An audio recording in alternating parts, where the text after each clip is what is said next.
রাজধানীর উত্তরা এলাকায় ফিল্মি কায়দায় র‍্যাব পরিচয়ে এক ভয়াবহ ছিনতাইয়ের ঘটনা ঘটেছে। শনিবার সকাল ৮টার দিকে উত্তরা ১৩ নম্বর সেক্টরের ১২ নম্বর রোডে কালো হায়েস একটি মাইক্রোবাসে করে আসা ছিনতাইকারীরা র‍্যাবের পোশাকে সজ্জিত হয়ে অস্ত্রের মুখে নগদ এজেন্টের কাছে থাকা বিপুল অঙ্কের টাকা ছিনিয়ে নেয়।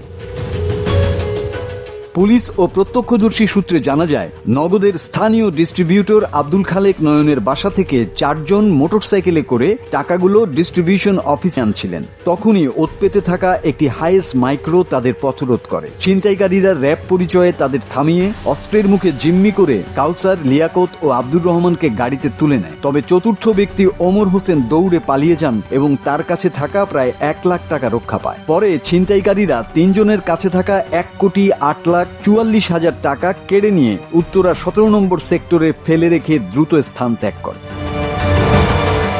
এভাবে র‍্যাবের পরিচয় ব্যবহার করে টাকা ছিনতাই উদ্বেগজনক। ঘটনার পর পুলিশ তাৎক্ষণিকভাবে তদন্ত শুরু করে। ৪ ভুক্তভোগীকে থানায় এনে জিজ্ঞাসাবাদ করা হচ্ছে। বন্ধের দিনে কেন এত টাকা বাসা থেকে অফিসে নেওয়া হচ্ছিল এবং টার্গেট কেন কেবল একটি মোটরসাইকেলই হলো, এসব বিষয় সামনে রেখে কাজ করছে পুলিশ। অনেক সময় এই ধরনের ঘটনায় ভেতর থেকেই তথ্য বাইরে যায়।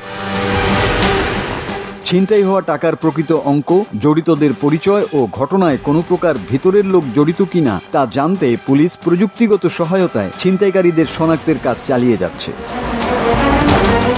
মাসুদ হাসান, বাংলা টিভি।